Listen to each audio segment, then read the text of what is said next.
Bismillahirrahmanirrahim. Petik sekuntum bunga pematang, bunga yang kecil dimakan nikmat. Assalamualaikum, selamat datang bersama hadirin dengan hangat. Assalamualaikum warahmatullahi wabarakatuh. Waalaikumsalam warahmatullahi wabarakatuh. Bersyukur kepada Allah dengan mengucapkan alhamdulillahirrahmanirrahim. Berselawat kepada Nabi dengan hantaran kata Allahumma sholli ala sayyidina Muhammad wa ala ali sayyidina Muhammad. Baiklah, kita masuk pada susunan acara diseminasi CGP Angkatan 11 topik budaya positif tahun 2024. Yang pertama, melantunkan ayat suci Al-Quran yang akan dikumandangkan oleh Ibu Reni. Kepada Ibu Reni, masa kami persilakan.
Terima kasih kepada Bu Reni.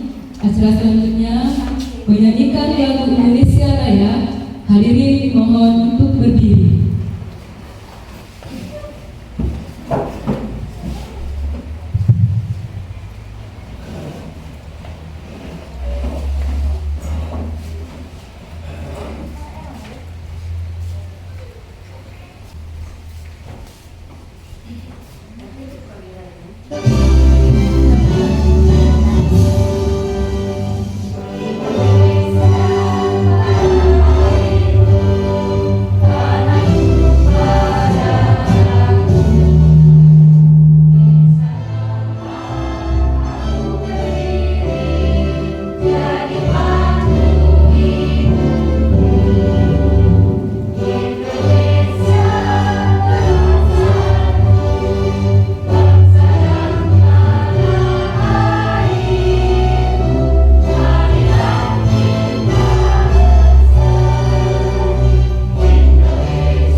Kepada Ibu, waktu dan tempat dipersilahkan.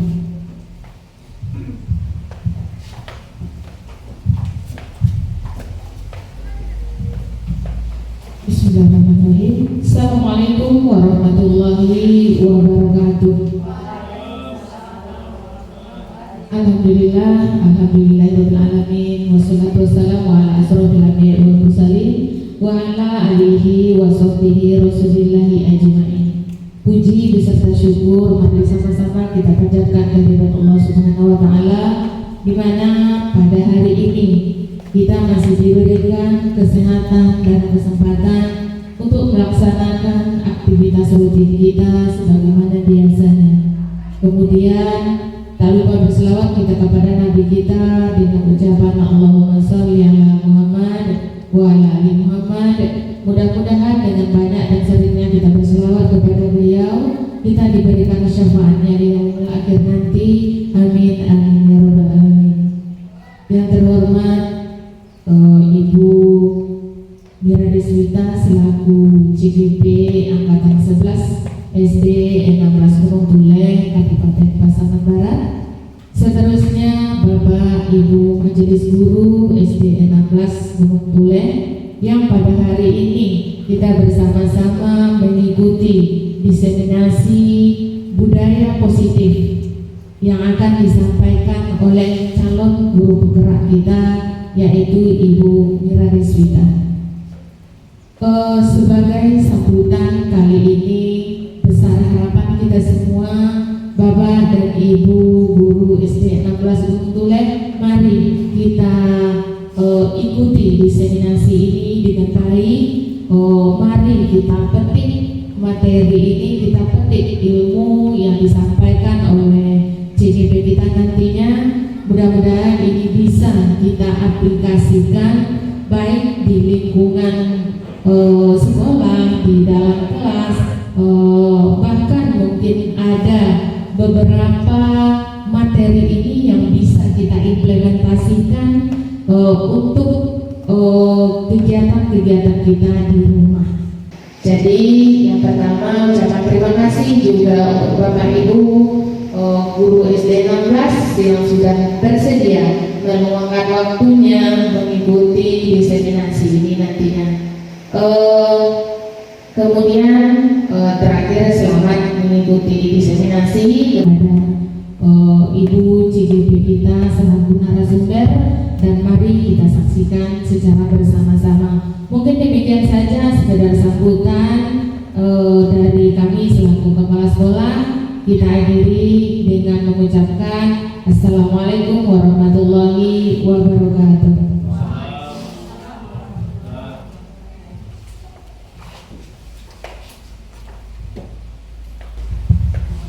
Terima kasih kepada Ibu. Kita masuk acara inti kita, yaitu acara diseminasi budaya positif oleh CGP kita, Mira Deswita. Kepada Ibu Mira, waktu tempat kita persilahkan.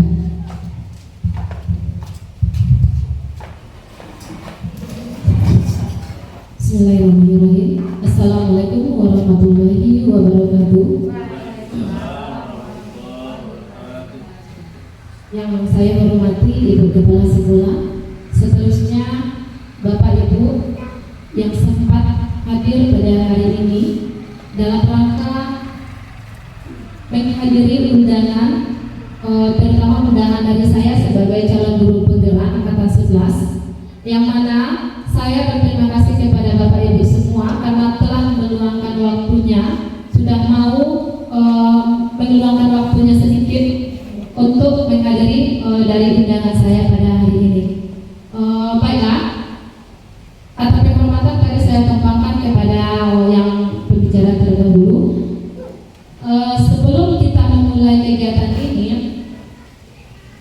saya mau memperlihatkan sedikit video tentang motivasi. Ini lebihnya motivasi diri kita ya, sebelum kita melakukan kegiatan yang berjudul budaya positif yang akan saya bawakan nanti. Kita sama-sama melihat video motivasi ya Bapak Ibu ya.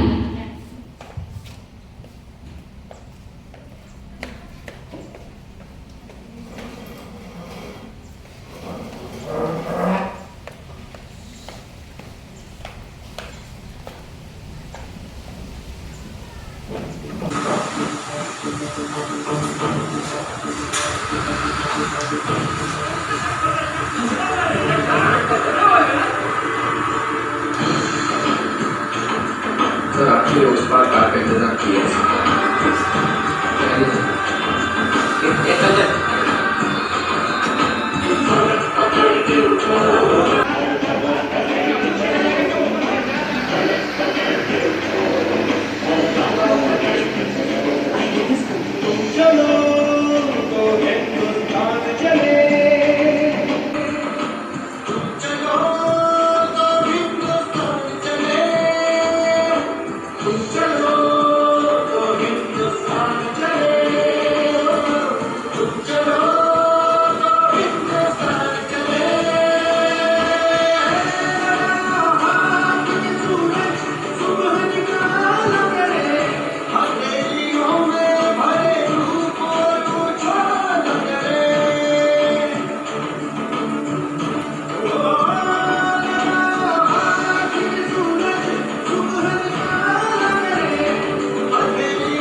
Nah, Bapak Ibu, setelah kita menyaksikan video singkat tadi, saya mau bertanya, boleh Bapak Ibu?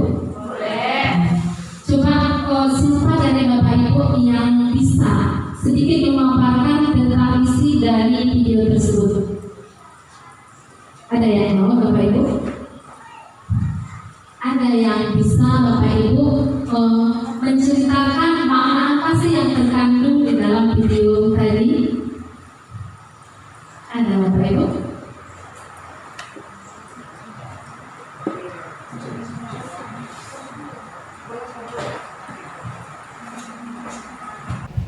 Baik, terima kasih buat Bu Mira Iswida sebagai calon guru penggerak angkatan 11. Saya sedikit memperjelas dari video yang kita lihat bersama-sama tadi, bahwasanya sama-sama kita lihat bahwasanya di dalam video tadi ada salah satu penghalang untuk menghalangi lalu lintas. Namun sebelum ada perlakuan dari salah seorang anak, ya lebih dahulunya tadi kita melihat itu dibiarkan saja. Namun setelah ada seorang anak, ya yang memberikan, yang ingin, mungkin yang melihat, karena ada pohon tadi itu yang menghalangi lalu lintas, ya keinginan atau budaya pemikiran seorang anak tadi, ya dimulai dari anak pertama, selanjutnya dilihat dari berbagai banyak orang, akhirnya sama-sama kita lihat bahwasanya pekerjaan yang berat itu kalau dikerjakan bersama-sama akan lebih ringan. Itu saja mungkin dari saya. Terima kasih. Terima kasih atas pemaparan dari Bapak. Kita tangan ya. Ya. Betul sekali ya. Kita melihat tadi ada kerjasama sehingga pekerjaan yang berat tadi mungkin ringan. Barangkali masih ada pemaparan dari Bapak Ibu yang lain.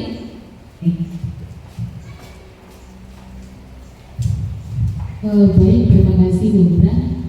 Ini mungkin saya setuju dengan pendapat Pak Ir tadi bahwa segala sesuatu pekerjaan itu kalau kita kerjakan bersama-sama seberat apapun insya Allah bisa. Namun di sini mungkin kami punya sudut pandang yang sisi pandang berbeda dengan Pak Ir. Kalau kami tadi melihat dari motivasi, karena kita berbicara dengan motivasi, saya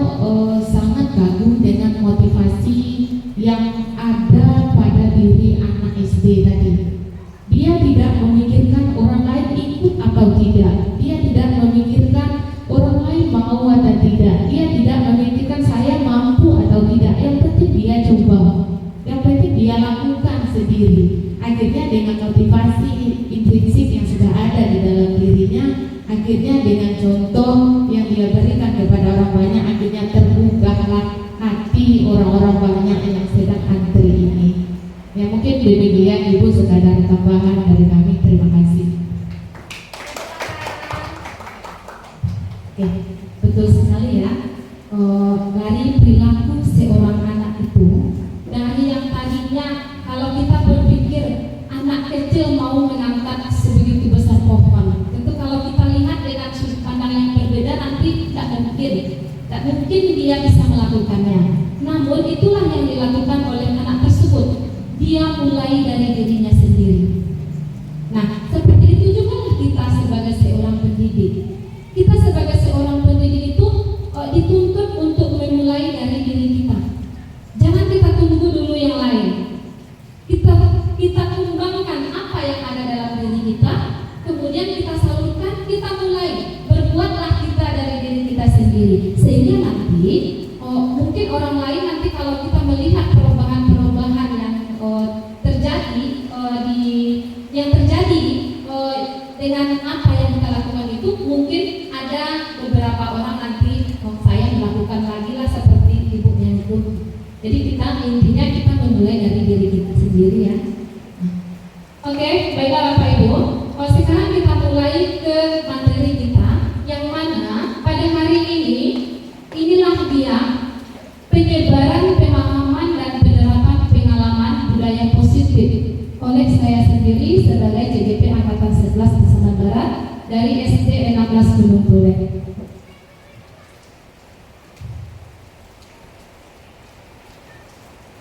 Nah, Bapak Ibu, kalau Bapak Ibu melihat judulnya budaya positif, boleh bertanya lagi Bapak Ibu? Nah, kalau kita lihat dari judulnya budaya positif, apa sih yang terbayang dalam diri Bapak Ibu tentang budaya positif itu? Apa sih yang terbesit dalam pikiran Bapak Ibu budaya positif itu? Ada nggak yang terbayang Bapak Ibu?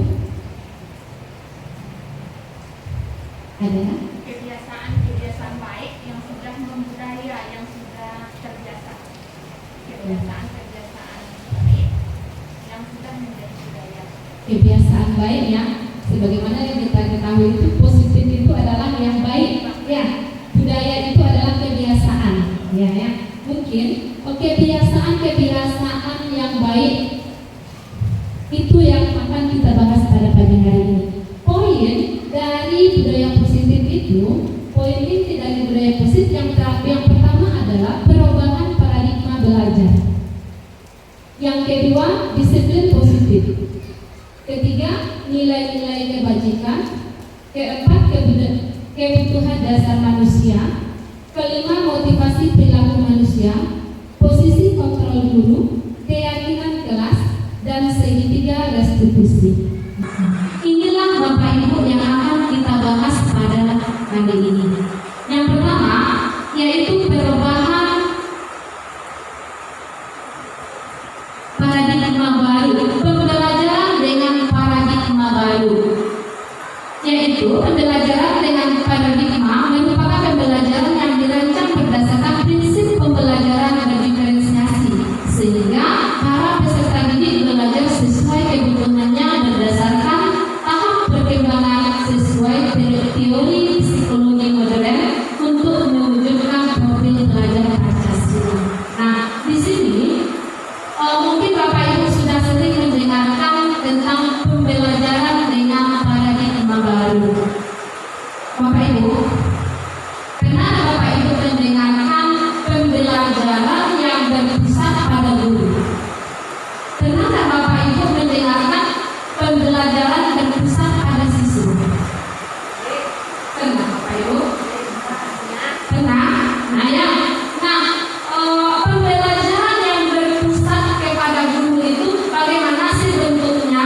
Pembelajaran yang berpusat kepada siswa itu bagaimana sih bentuknya? Atau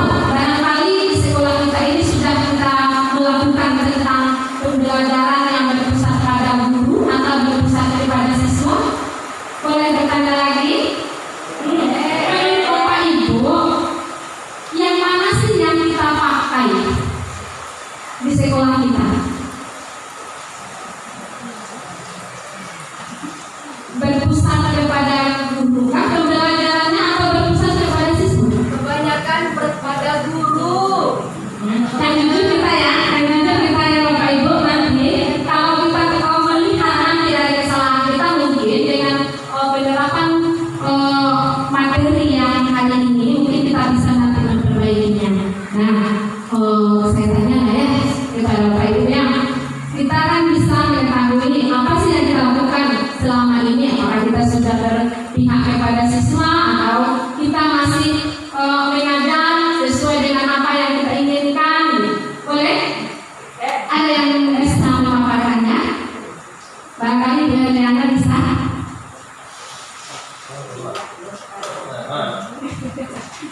Ada? Atau kita lewatkan saja?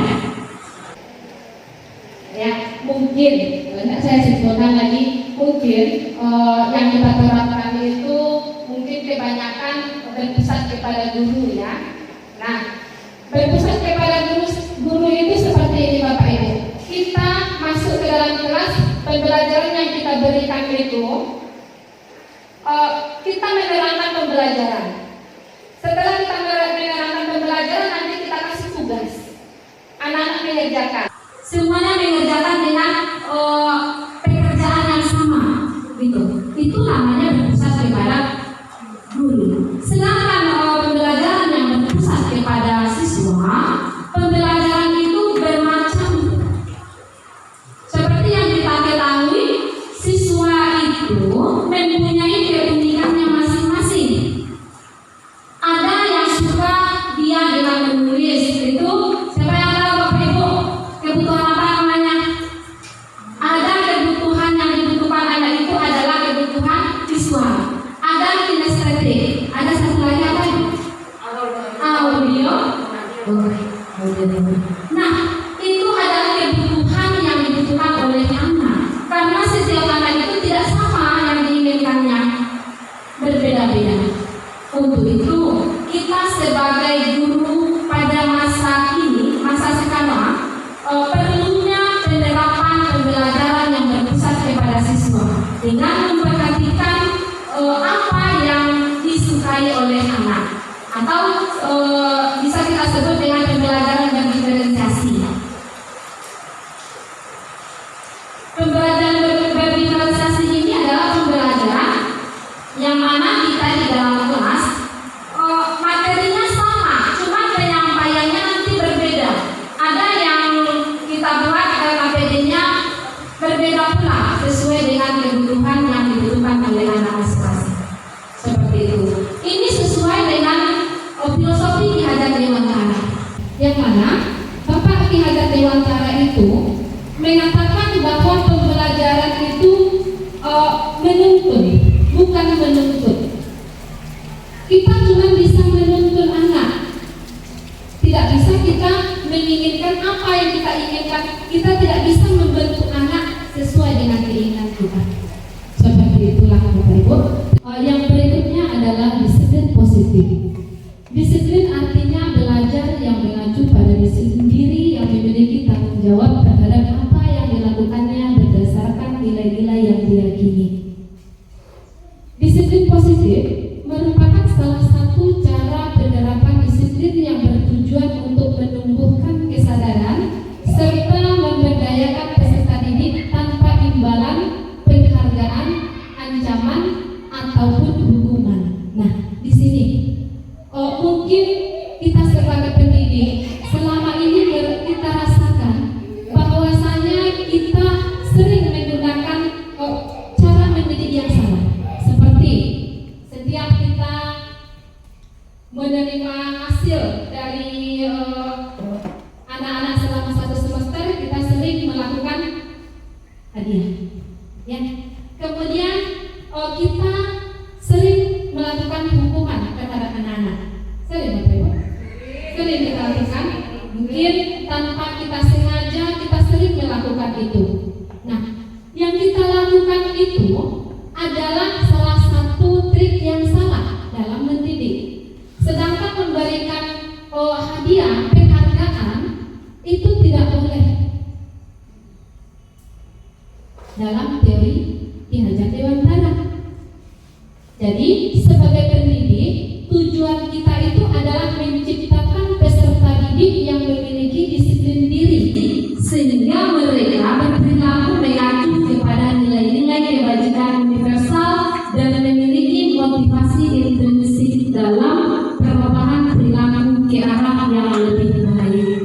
Jadi kita sebagai seorang guru itu hanya bisa memunculkan motivasi intrinsik yang ada pada anak, tanpa harus melakukan imbalan, tanpa harus memberikan imbalan, memberikan hadiah.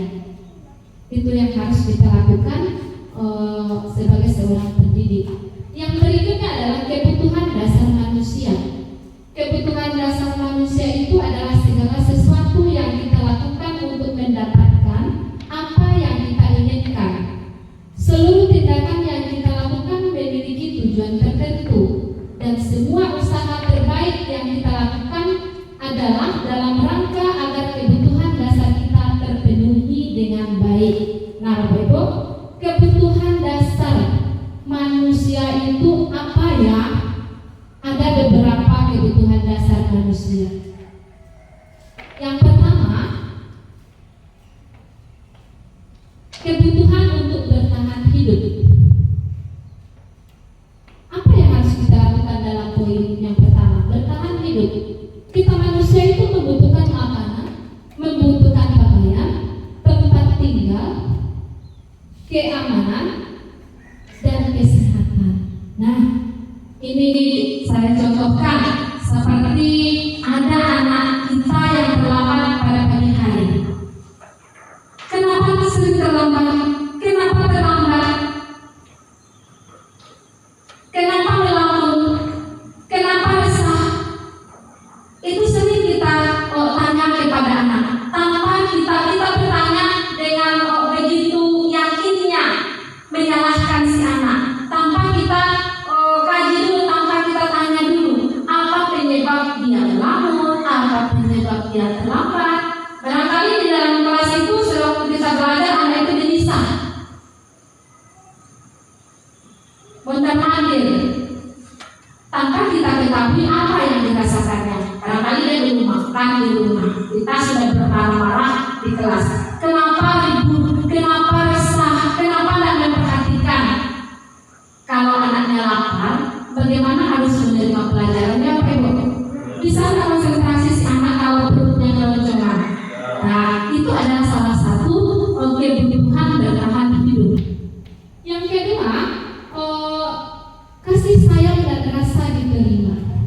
Rasa diterima, dipedulikan, berbagi, kerjasama, menjadi bagian dalam kelompok, itu adalah salah satu perasaan yang sering juga kita lihat pada anak didik kita. Yang mana saya contohkan, ada si anak ini yang menginginkan kasih sayang dari kita. Dia mau ikut kemana kita diikutinya. Apalagi anaknya anak kelas rendah ya, kelas 1. Mungkin dia sering mengikuti bapak ibu gurunya. Mungkin dia sering melakukan apa yang dilakukan oleh bapak ibu gurunya. Semata-mata dia membutuhkan kasih sayang dari kita. Itu yang kedua. Yang ketiga adalah penguasaan. Harga diri, keinginan untuk dianggap memimpin, berprestasi, diakui dan didengar. Nah, dari kita itu perlu juga rasanya keinginannya untuk bisa kita pahami, untuk bisa kita dengar apa yang diinginkannya, apa yang dilakukannya, supaya dia juga merasa perlu dihargai. Bagaimana kita nanti, bagaimana cara menghargai si anak, karena setiap tingkah laku anak itu berbeda-beda.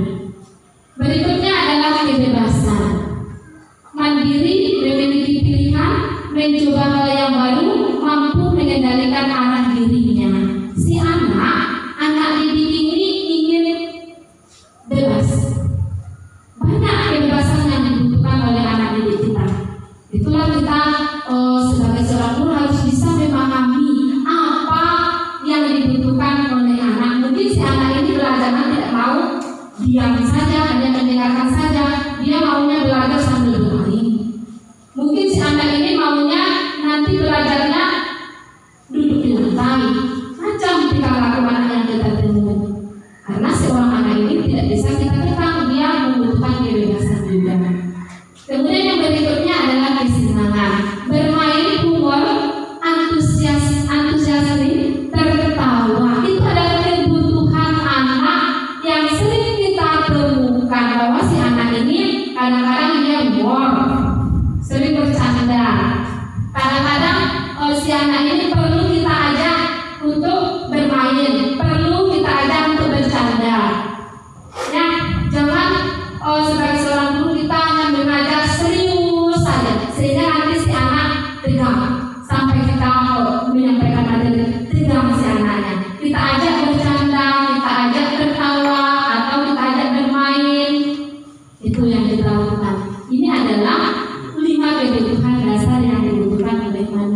Berikutnya adalah motivasi perilaku manusia. Untuk menghindari ketidaknyamanan atau hukuman. Kemudian untuk mendapatkan imbalan atau penghargaan dari orang lain. Nah, ini menghindari ketidaknyamanan, hukuman, kemudian untuk mendapatkan imbalan, ini termasuk motivasi intrinsik. Kemudian motivasi ekstrinsik ya.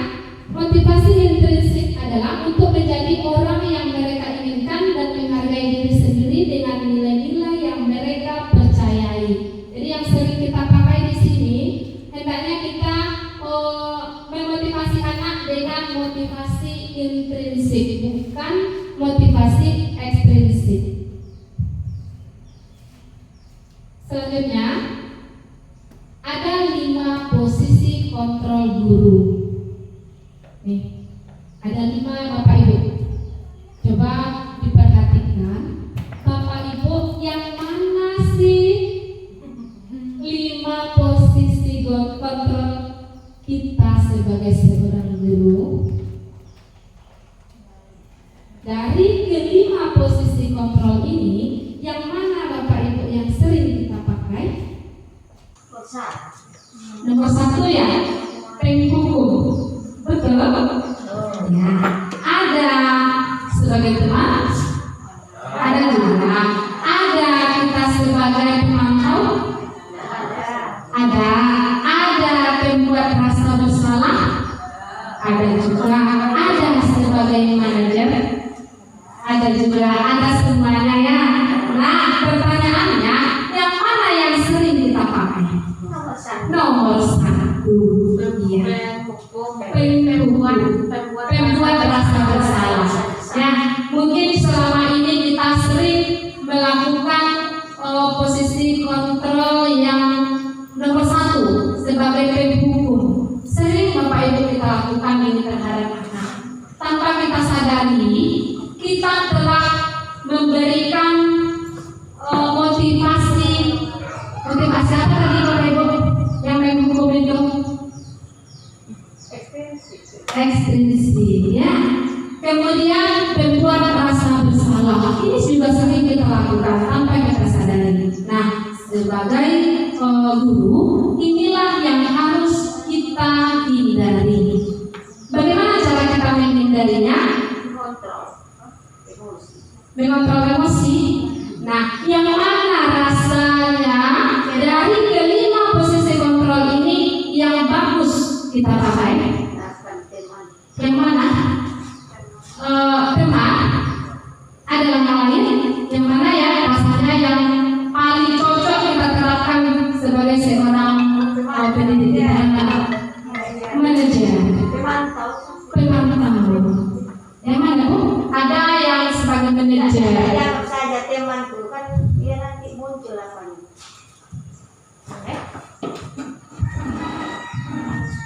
Terima kasih waktu yang berbeda-beda yang saya anggap yang paling tepat digunakan itu sebagai teman. Jadi siswa ini nanti otomatis akan kontak kepada kita. Teman. Terima kasih atas tanggapannya. Kemudian ada lagi yang lain? Ada lagi yang lain? Selain sebagai teman, masih ada nggak yang lain yang bagus kita terapkan sebagai seorang apa kita? Ada pemantau kegiatan dari siswa kita. Pemantau, ya. Ya, lanjut tidak?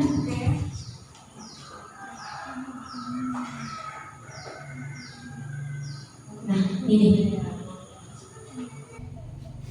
contoh penerapan 5 posisi kontrol guru.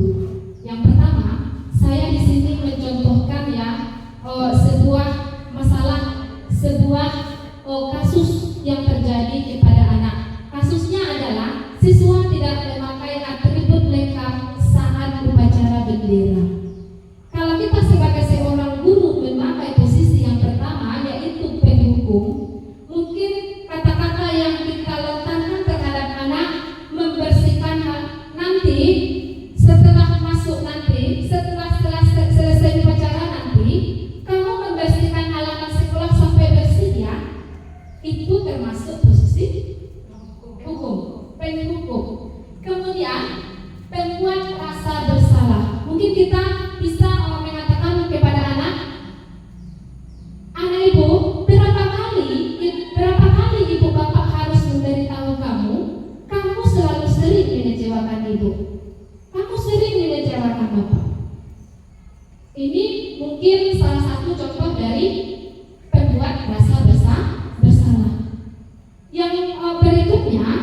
yaitu sebagai teman. Apa yang kita lakukan terhadap anak? Apa yang kita katakan terhadap anak? Ayo dong, ikuti aturan sekolah. Tolong bantu ibu ya. Sekali ini, ya sudah, tidak apa-apa. Lain kali jangan sampai berbuat seperti ini lagi ya. Mungkin itu kata-kata yang dilontarkan seorang guru terhadap anak kalau dia memiliki posisi kontrol sebagai teman. Ada lagi sebagai pemantau. Apa yang dikatakan seorang guru? Kamu sudah melanggar peraturan sekolah. Kamu tahu konsekuensinya. Setelah upacara kamu beli atributnya ke warung dan jangan diulangi lagi. Itu adalah kata-kata yang disampaikan seorang guru kalau dia memakai posisi pemantau. Yang terakhir adalah sebagai posisi manajer. Apa kamu tahu kesalahanmu? Kira-kira bagaimana kamu memperbaiki kesalahanmu? Nah, posisi manajer ini kita sebagai guru mengembalikan kepada anak. Kita tanya kepada anak, apakah anak tersebut sudah baik lakunya? Apakah anak tersebut tahu kesalahannya? Kenapa dia kenapa dia disuruh berbaris dengan yang lain, disuruh barisannya berbeda dengan yang lain? Mungkin anak itu nanti kita gali bagaimana ya cara menyelesaikan masalahnya gitu. Ini adalah posisi di manajer. Nah, dari penjelasan kelima ini, Bapak Ibu, posisi mana ya yang bagusnya kita terapkan sebagai seorang guru? Manajernya sebagai seorang manajer. Mudah-mudahan kita nanti setelah mempelajari materi ini bisa menerapkan materi dan penerapan apa yang kita dapatkan pada hari ini. Yang berikutnya adalah keyakinan kelas. Nah, di sini Bapak Ibu, kemarin kita di tahun ajaran baru ada membuat keyakinan kelas, peraturan kelas. Ibu saya tanya, peraturan kelas dengan keyakinan kelas sama tidak? Sama tidak? Beda. Siapa yang tahu apa perbedaannya?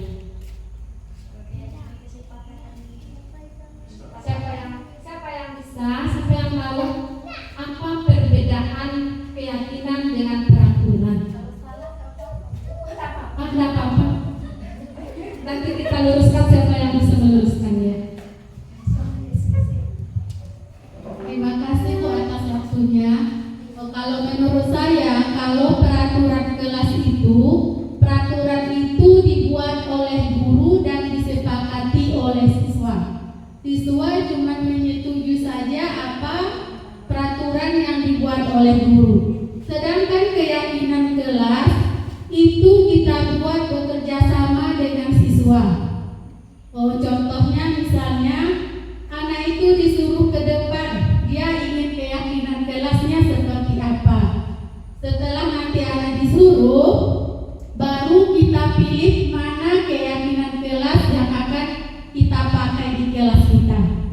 Sekian, Assalamualaikum warahmatullahi wabarakatuh. Terima kasih Ibu penjelasannya. Betul sekali ya. Kalau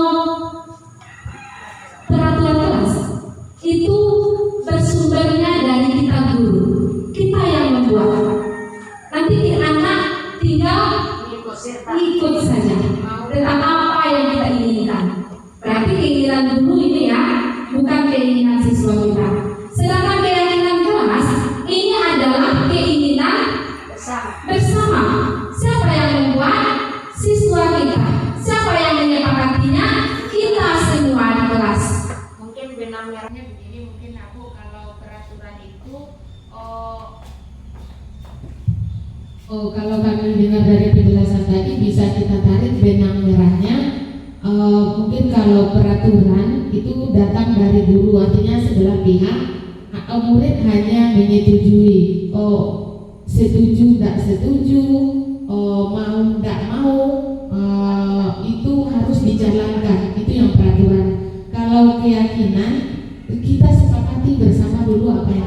dilakukan itu di situ benang merahnya mungkin. Terima kasih. Betul lagi, betul sekali ya. Kita sudah mengetahui perbedaan keyakinan dengan peraturan. Yang mana yang kita pakai seharusnya yang mana Bapak Ibu? Keyakinan ya. Pembentukan keyakinan kelas. Yang pertama, bersifat abstrak. Artinya tidak memiliki bentuk fisik. Ya. Kemudian dibuat dalam pernyataan positif. Setelah itu kalimatnya sedikit agar mudah diingat. Kalimatnya itu sedikit agar bisa mudah diingat. Kemudian sesuai dengan kondisi kelas dan sekolah. Seterusnya melibatkan siswa dalam pembuatan keyakinan kelas. Nah, dari yang dibuat oleh anak-anak tadi, keyakinan kelas yang diinginkannya, ini nanti kita rubah ke dalam kalimat positif. Kalimat positif ini nanti berubah agak sedikit pendek supaya mudah diingat oleh anak-anak kita. Ya. Yang berikutnya adalah segitiga restitusi. Segitiga restitusi ini adalah suatu proses dialog yang dijalankan oleh guru agar dapat menghasilkan murid yang mandiri dan bertanggung jawab. Ada 3 poin dari segitiga restitusi. Untuk belajar.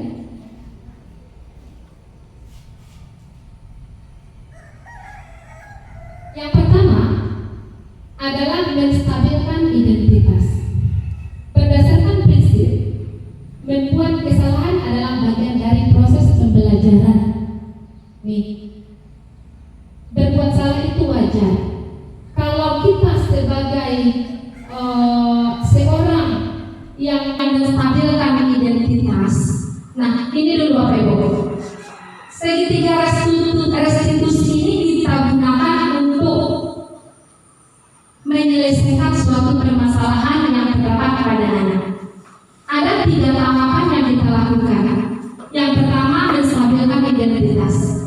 Dalam menstabilkan identitas ini, kita berbuat salah itu wajar. Mungkin kalimat-kalimat yang akan kita tanyakan terhadap anak. Yang pertama, berbuat salah itu wajar. Tidak ada manusia yang sempurna. Kemudian ibu bapak juga pernah melakukan itu. Ibu bapak tidak mau mencari siapa yang salah, tapi ibu bapak ingin mencari solusi dari permasalahan ini.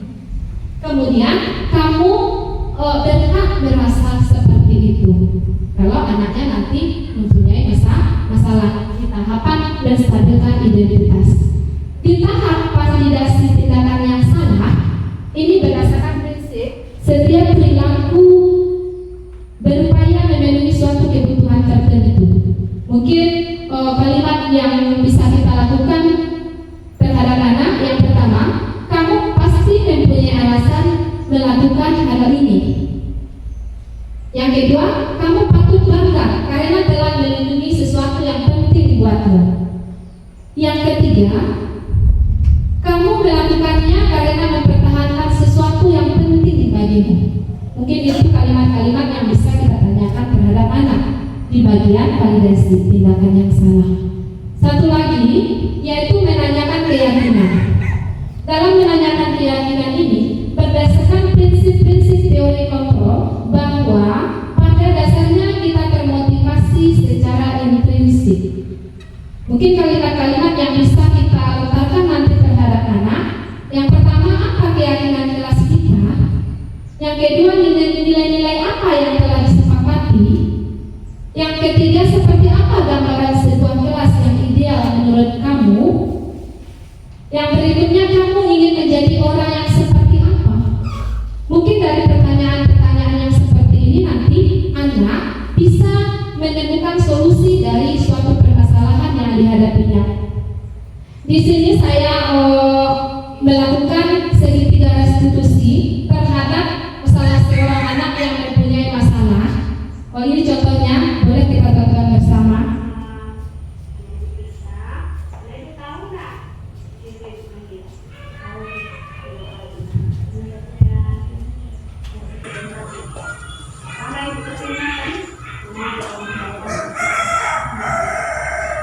Siapa coba laki-laki? Oh, kenapa dia usia sebagai dari 11? Sudah kali apa? Halo?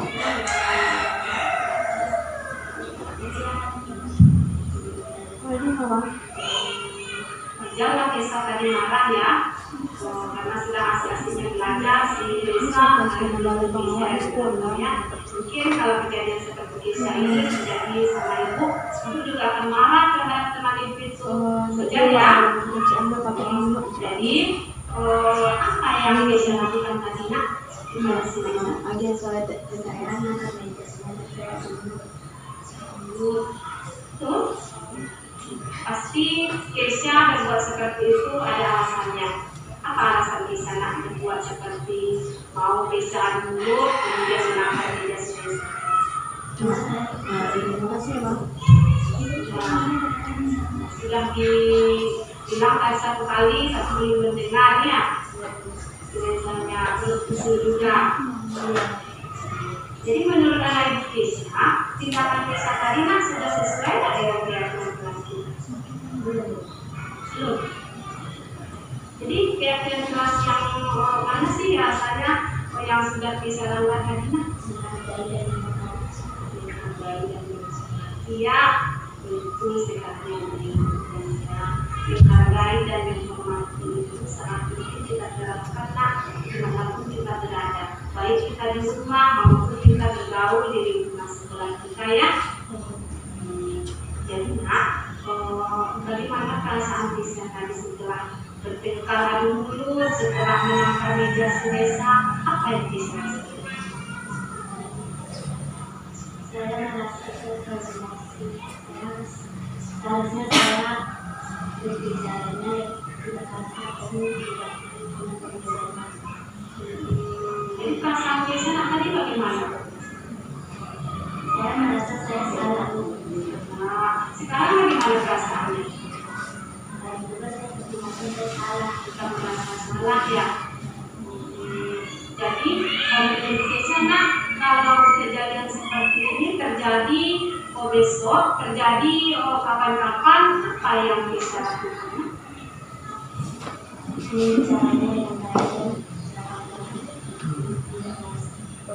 Harus sabar ya, harus banyak sabar. Kemudian kalau terjadi yang seperti ini, seharusnya apa yang bisa lakukan nak?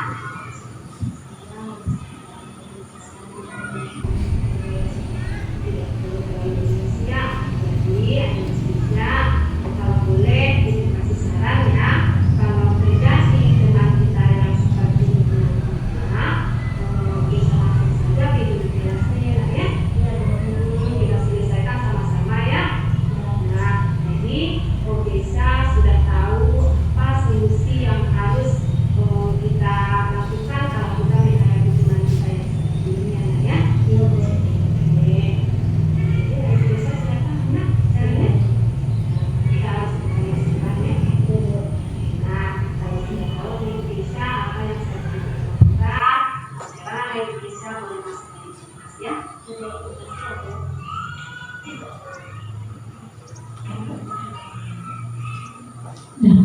Ini Bapak Ibu,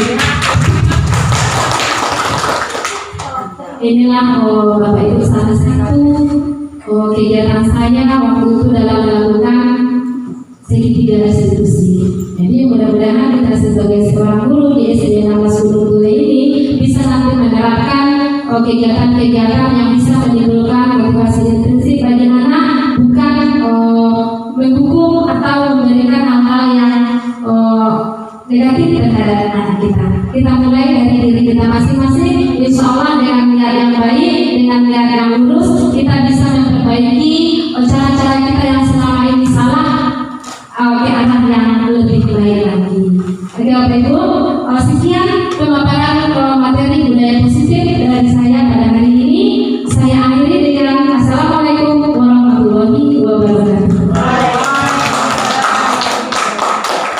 Bapak Ibu, dari pemaparan saya tadi ada Bapak Ibu yang ingin bertanya, mungkin ada yang kurang jelas atau yang tidak Boleh Bapak Ibu, kalau ada yang bertanya, silakan.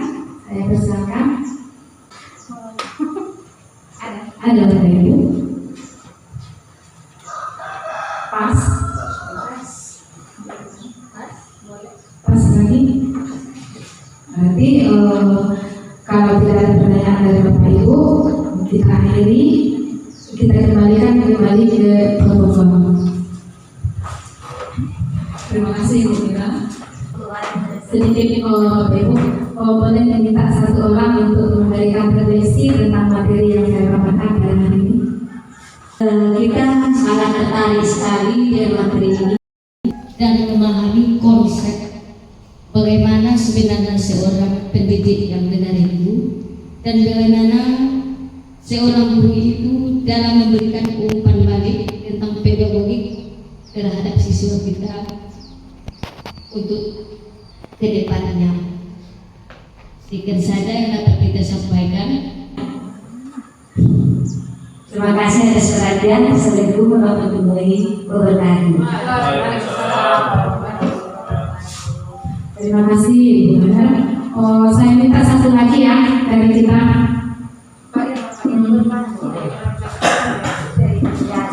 Kita bersama, sama-sama kita dapat ambil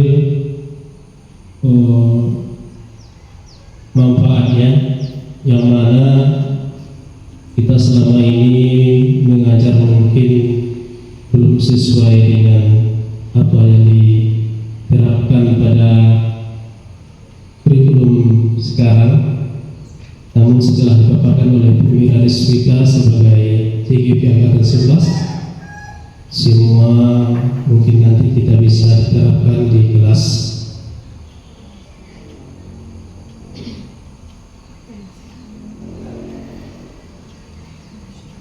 Mungkin itu yang dapat saya sampaikan.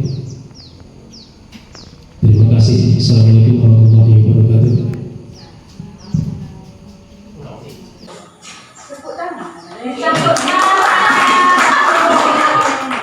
Masih ada mungkin satu lagi. Ibu Rahma mungkin, atau Ibu Ayu, atau Ibu Neni, Ibu Nino, ada yang mau disampaikan refleksinya Ibu Nino? Ibu Rahma ada?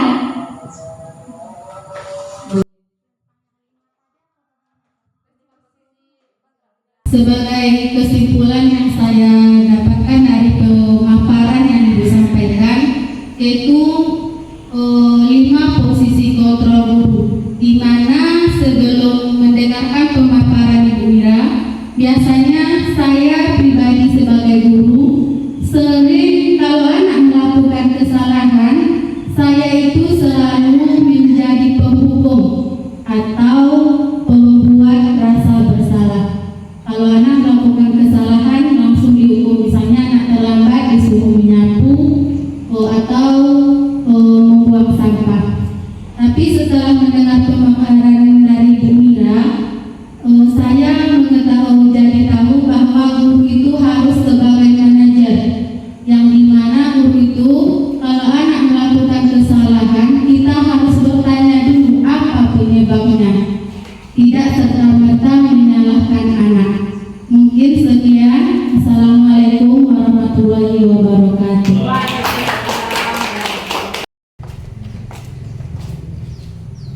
Dengan berakhirnya materi tadi diseminasi CGP Angkatan 11 tentang budaya positif, maka sudah acara kita pada hari ini. Saya pembicara mengucapkan mohon maaf. Assalamualaikum warahmatullahi wabarakatuh.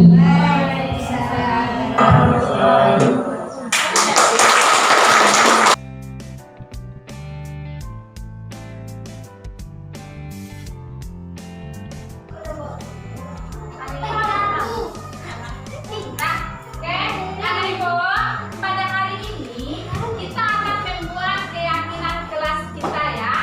Nah, yang mana keyakinan kelas ini kita buat gunanya untuk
buat nanti, yang mana keyakinan keras yang dibuat oleh anak-anak itu nanti kita kumpulkan semua. Nah, setelah berkumpul, keyakinan yang anak-anak buat itu, itulah yang menjadi acuan dari apa? Dari tingkah laku kita selama kita berada di kelas 5 ini. Harus bisa apa yang kita yakini untuk kebaikan kita di kelas. Oke, Tim? Oke, nak? Oke? Nah, keyakinan kelas yang kita buat ini nanti anak-anak ibu buat sendiri.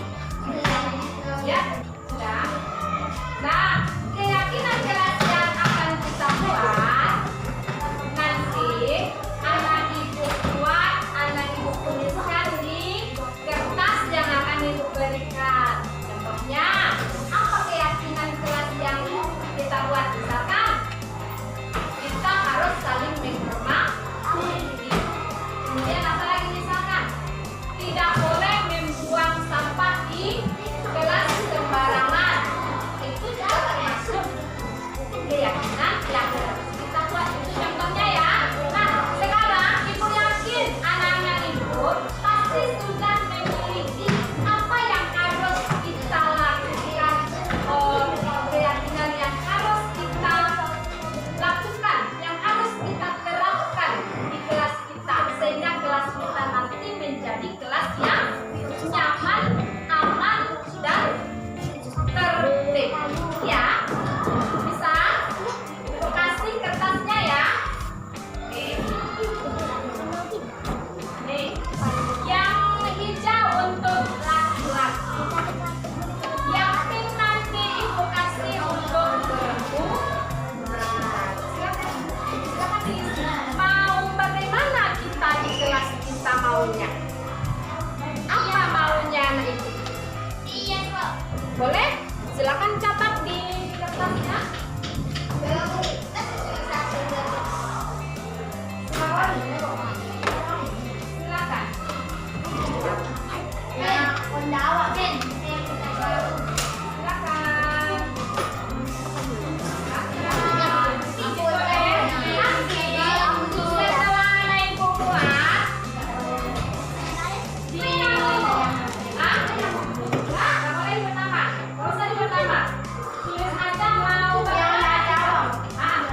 Mau kita bagaimana di kelas kita ini?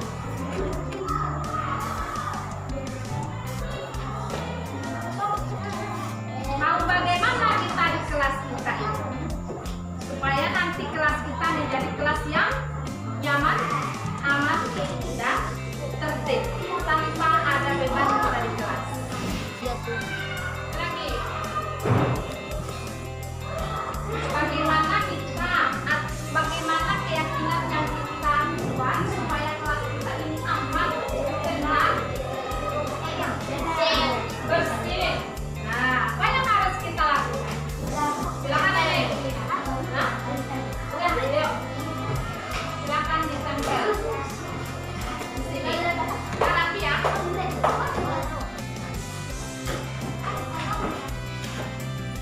Oke, bentuknya bagus ya. Terbalik tulisnya. Terbalik ya. Nanti lagi. Nanti lagi. Terbalik, nanti lagi. Kalian ke sini. Silakan.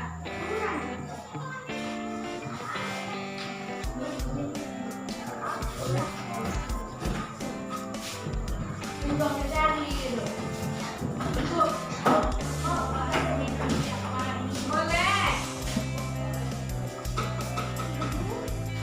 Saling menolong.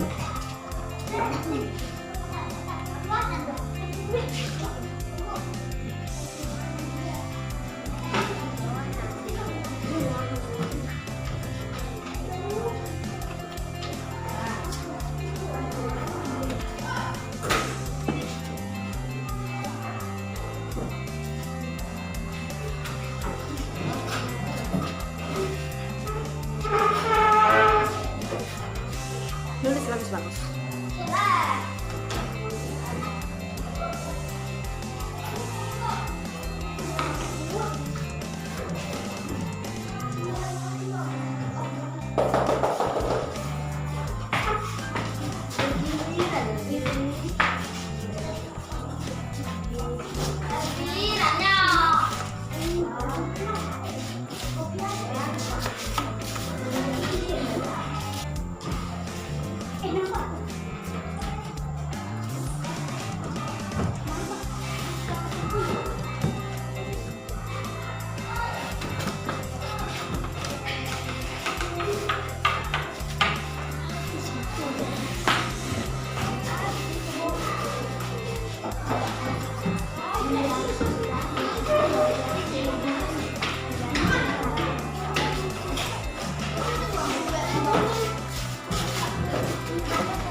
Bersihkan sampah ya.